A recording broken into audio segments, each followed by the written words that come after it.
Sí. Robledo Puch nos ha marcado, ¿verdad? Sí. Y ha marcado los 70. Vamos a repasar la historia de Carlos Eduardo Robledo Puch desde sus comienzos.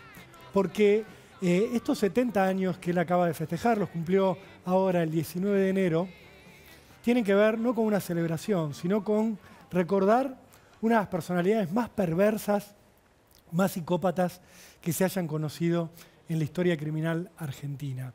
Con Ricardo lo trabajamos mucho, el caso Robledo Puch, hemos escrito en libros sobre él. Yo personalmente lo he entrevistado, ya les voy a mostrar la nota, el mano a mano que hice con Robledo Puch. Fue siempre una historia que a mí me movilizó mucho, porque tiene una intriga de base que es ¿por qué? ¿Por qué Robledo Puch, que terminó condenado por nada más y nada menos que 36 delitos, 11 de ellos asesinatos, 2 de ellos abusos sexuales, ¿por qué hacía esto? Porque no tenía necesidades, no era un hombre que se hubiera metido en el delito porque tenía una familia vinculada al delito, no robó porque no tenía para comer, no robó porque tenía un pasar complicado y quería salir de esa situación, no tiene ninguna influencia en su registro familiar que pueda hacernos pensar que venía con alguna carga que lo haya empujado a romper la ley. Es difícil de entender a Robledo Puch porque Robledo Puch parece uno de nosotros, parece un pibe común. Eso es lo que era Robledo Puch.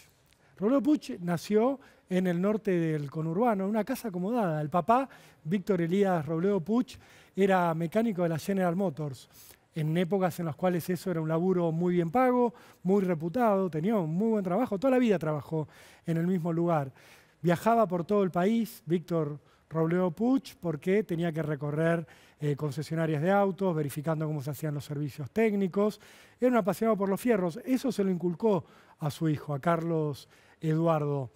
Pero evidentemente hubo otras cosas en las cuales falló. No sabemos cuáles, pero lo que queremos marcar es, tenía una casa muy linda en la zona norte, tenía educación de primer nivel, iba a escuelas privadas, Carlos Robledo Puch, estudiaba inglés, estudiaba alemán porque su familia materna era de origen alemán, Aida Havendank se llamaba su mamá, y ella le hablaba en alemán desde que él era chiquito, lo hizo estudiar, tomaba clases de piano con la profesora Virginia Dávalos, iba a misa todos los domingos, tocaba, dicen que el piano tocaba jazz como pocos, que tenía mucha habilidad, era muy lector Robledo Puch, le gustaba el cine, era fanático de John Wayne,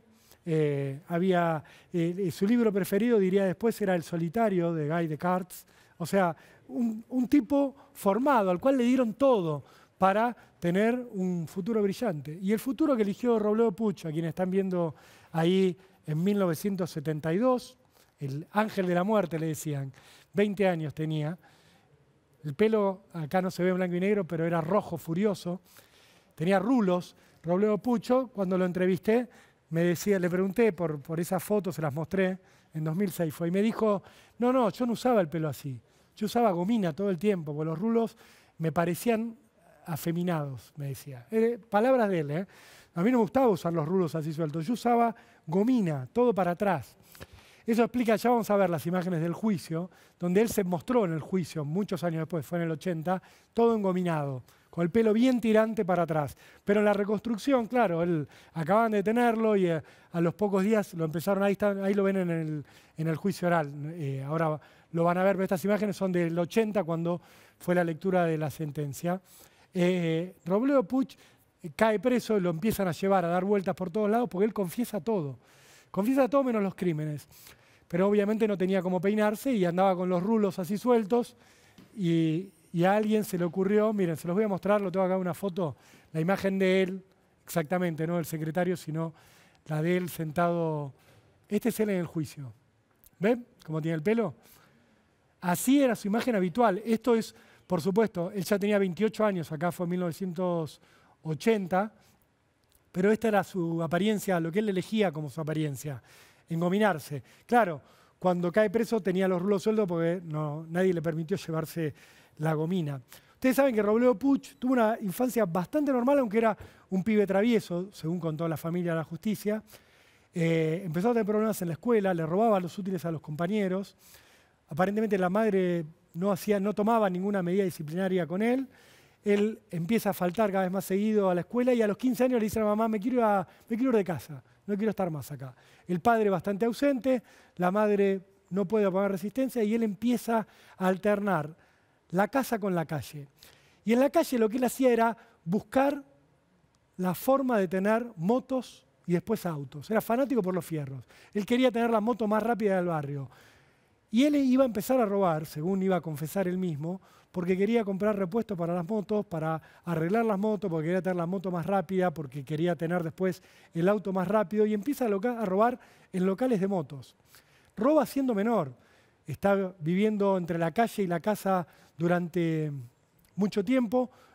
Llegando a los 17 años, lo detienen, siendo menor, va preso, está preso 1 año en el Instituto de Almafuerte de La Plata. ¿Saben por qué está preso 1 año? Porque cuando cae por el robo de una moto, lo agarra un agente en la Avenida Libertador con una ciambreta robada.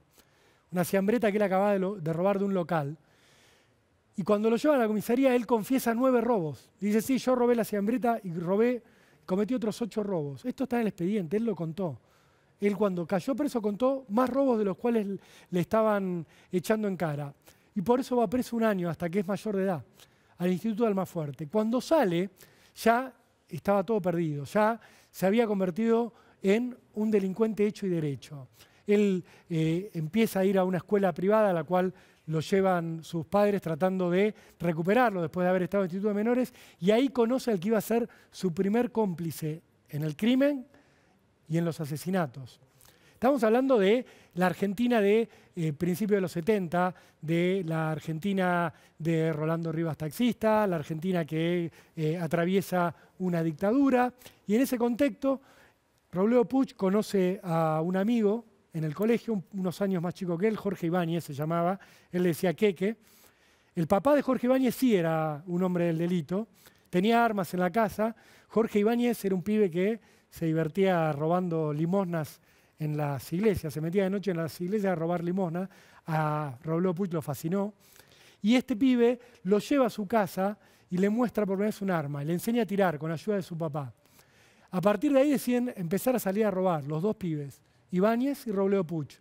Roban en una joyería, después roban en un taller de motos, roban en la caja fuerte, encuentran un arma, roban un arma, un revólver Ruby 32, y ahí empiezan a escalar en lo que hacían. Ellos robaban, se metían de noche en los negocios, en los locales grandes, en los supermercados, en las concesionarias, y robaban lo que encontraban a mano, cajas fuertes o algunos bienes o lo que fuera. ¿Qué ocurre? Empiezan a robar y empiezan a encontrarse en un momento con serenos y deciden que no van a dejar testigos y empiezan a matar.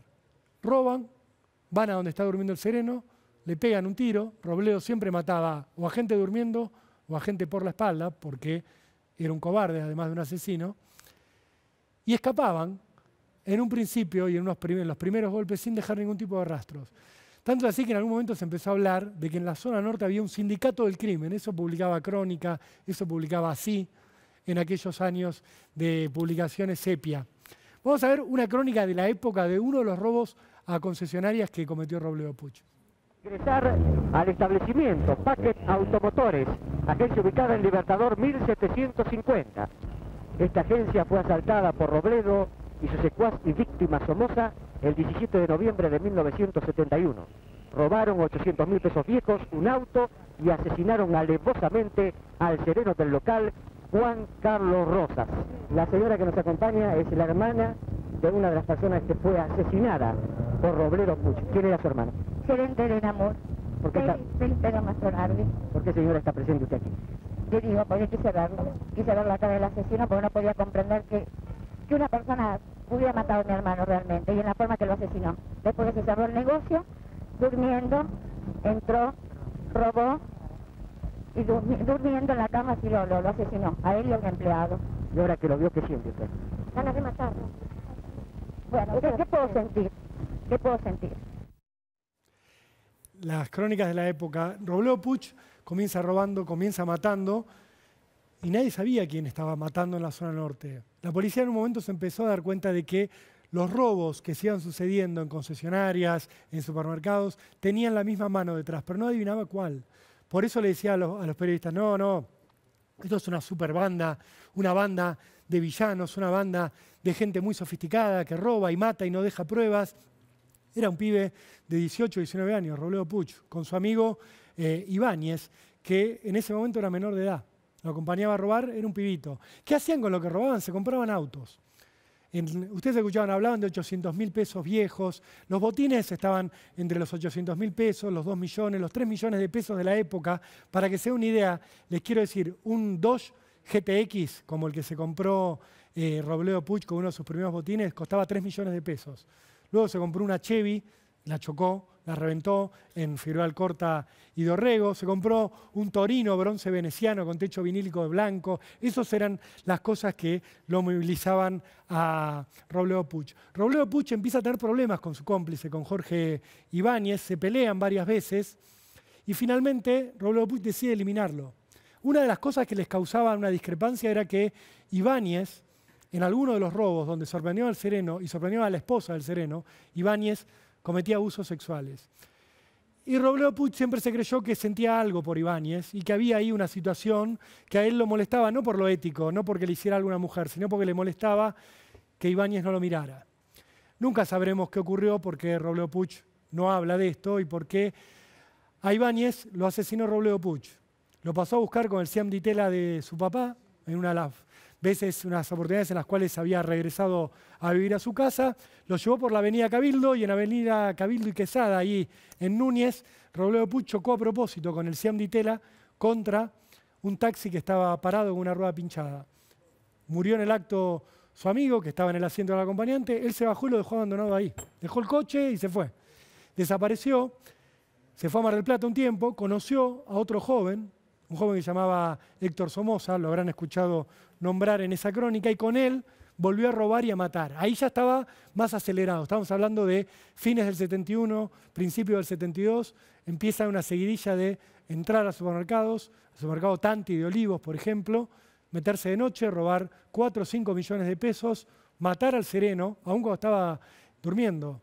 A los serenos, por ejemplo, al sereno de la UAT en Amur, digo UAT, me río, pero eso era lo que había en la época, en Olivos, lo sorprendieron después de robar la caja fuerte, pasan por la habitación, lo ven durmiendo y ven que al lado está durmiendo el cajero del boliche y Robledo Puch decide dispararles a los dos mientras dormían, ni los despertó, porque él había decidido no dejar cómplices. Esta era su decisión, por lo menos esto es lo que él iba a contar.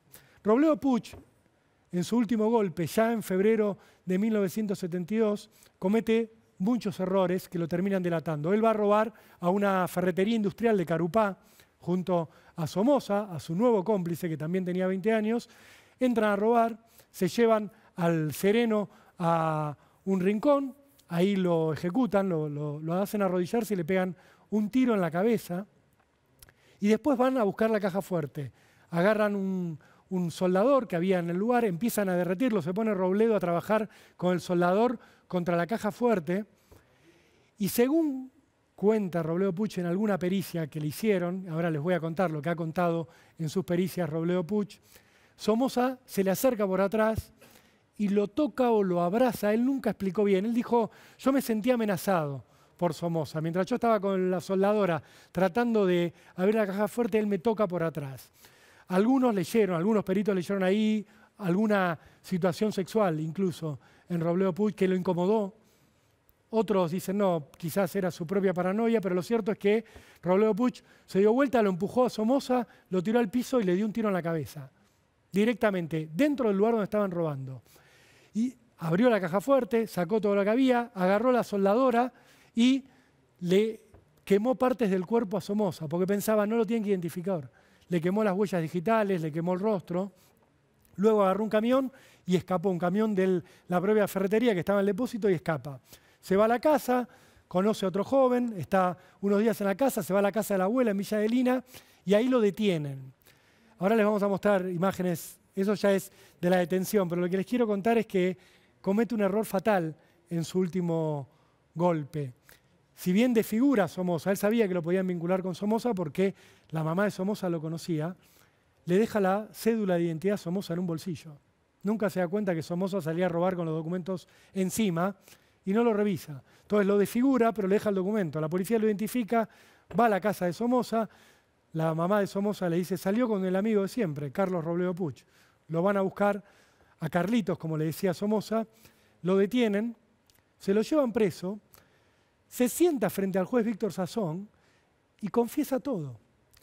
Y les digo que confiesa todo porque leí el expediente y está la confesión, con lujo de detalles, no solo del crimen de Somoza y del Sereno, sino que él cuenta todos los delitos que cometió desde su última detención. De 1970 a su arresto en 1972, hace una crónica detallada.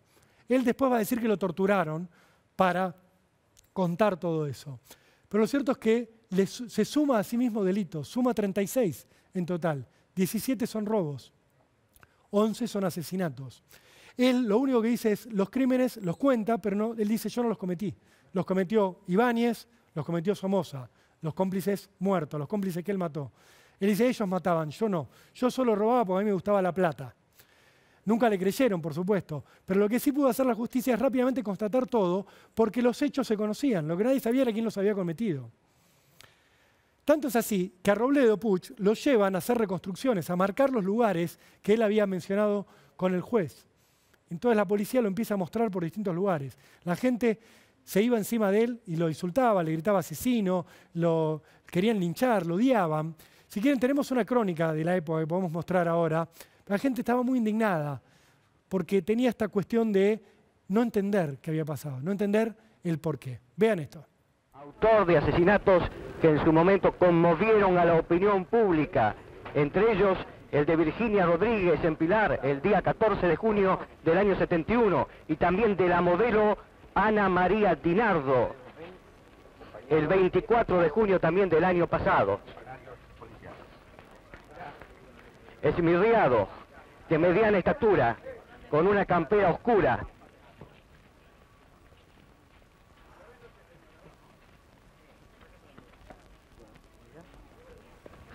Y de aquí se dirigirá a la unidad regional del Tigre.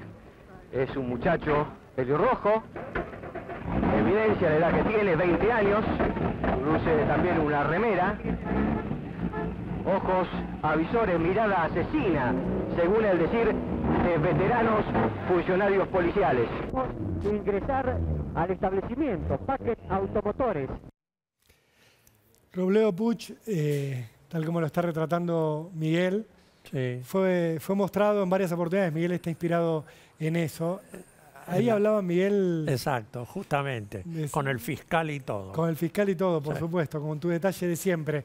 Ahí hablaban en la nota de violaciones que según Robledo Puch cometió su cómplice. Mientras iban de un lugar a otro con estos coches rápidos de 6 cilindros que les gustaban, buscaban chicas en la calle, las subían al auto y las violaban. Hubo 2 violaciones constatadas, además de la de una esposa de un sereno. Cuando cae preso Robledo Puch, la justicia le encomienda a un perito que determine si está loco o no, si es imputable o no.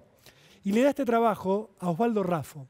Osvaldo Raffo, quizás le suene, ojalá le suene, porque Canaletti menciona mucho a Osvaldo Raffo, lo conocimos los dos, fue muy amigo de Canaletti, es el Maradona de las pericias de la Argentina. Hizo más de 10.000 autopsias, Raffo, y resolvió la mayoría de los crímenes complejos que ustedes conocen de los últimos años. Lamentablemente ha muerto Osvaldo, pero Osvaldo lo entrevistó como perito varias veces a Robledo Puch. Miren lo que decía Raffo sobre Robledo Puch en las pericias. Describe, no tuvo premios económicos de importancia, reveses de fortuna, abandono del hogar, falta de trabajo, desgracias personales, enfermedades, conflictos afectivos, hacinamiento ni promiscuidad. Esto es un poco lo que les decía al principio. No tiene las condiciones que muchas veces Raffo encontraba en quienes estaban acusados de delitos tan graves. Y miren cómo lo describe. Se esfuerza por parecer cortés y educado. La mímica es exagerada y amanerada. Sonríe por motivos fútiles. Esa sonrisa da a su rostro cierta impresión de cinismo. Robledo se sonreía cuando hablaba con Raffo, como que lo cargaba un poco con los gestos. Pero lo que quiero destacar es que Raffo está describiendo a un simulador, un tipo que trataba de seducir, que trataba de engañar al perito que tenía delante, a quien se le sentara adelante. Se mimetizaba Robledo Puch. Va a decir en algún momento, para definirlo, Raffo, que era un hombre que se adapta fácilmente al estado de quien está hablando con él. Yo lo conocía a Robledo Puch, yo lo entrevisté en Sierra Chica. Él estuvo preso desde el 72 en distintas cárceles. En el 73 se fugó de la cárcel de La Plata, donde estaba detenido. Estuvo 78 horas en libertad, lo volvieron a agarrar rápidamente. Saltó un muro y escapó. Fueron sus últimas horas de libertad. Después de eso, logró llegar al penal de Sierra Chica, donde se estableció. En el 77 pidió que lo pasaran al pabellón de homosexuales. Y en el 96 quedó en medio de, le sonará Sierra Chica, del motín de los 12 apóstoles, de la masacre de Sierra Chica. Él fue uno de los que se refugió en la capilla para que no lo mataran. No lo tocaron a Robledo Puch. Sobrevivió también a eso. Fue testigo de aquella masacre de los 12 apóstoles. Ahí en esa cárcel lo entrevisté. Miren, les quería mostrar porque la publicamos en su momento en Clarín. Yo era redactor del diario. Canaletti era mi editor. Ahí nos conocemos hace mucho tiempo con Canaletti, hace más de 25 años. Miren el título. Nunca me escapé de la cárcel porque se lo prometí a mi mamá. 4 horas estuvimos en aquella oportunidad con Robledo Puch. Fue en verano, en enero. Se cumplía un nuevo aniversario, iba a ser su cumpleaños ahí. Y Robledo se nos apareció, yo estaba con un amigo fotógrafo, con Ricardo González, caminando por el patio del penal, ahí como lo pueden ver. Estaba con una campera de cuero, con corderito, con unos anteojos espejados. Parecía, la verdad, era una sorpresa tan grande verlo, pero además lucía tan fuera de sus cabales. Hacía 35 grados y él estaba con campera de cuero, con corderito. Se sentó a hablar conmigo y con Ricardo y nos dijo, con el fotógrafo Ricardo González, y nos dijo, no voy a dar una nota, les voy a explicar por qué no les voy a dar una nota. Y estuvimos 4 horas hablando, no se dejó dar fotos. En aquella nota me dijo que me saque una foto es como pegarme un tiro en la frente, como decía Chabrán, la cita que hizo. Desvariaba de a ratos, hablaba de River, el club del que es fanático, pero hablaba del Beto Alonso como si siguiera jugando, hablaba de los autos como si todavía fueran los Dodge y los Torino los que andaban en la calle como autos superpotentes. Decía que le había mandado a Perón una carta con un plan para solucionar la inseguridad. Realmente fue impactante y fue muy difícil lograr finalmente poder publicar aquella nota porque esas 4 horas en parte fueron para convencerlo de que pudiéramos publicar lo que habíamos hablado.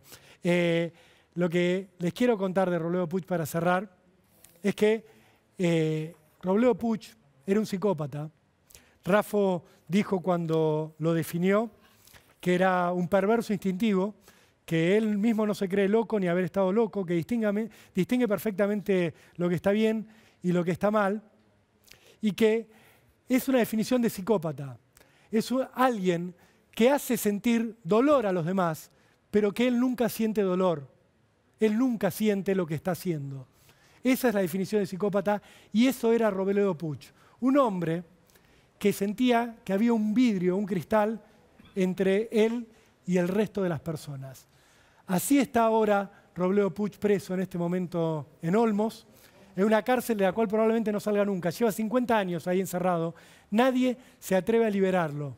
Seguramente sea porque nunca se arrepintió de lo que hizo, porque nunca sintió la más mínima pena por el rostro de las personas a las cuales les quitaba la vida con sus disparos. Ese es Robledo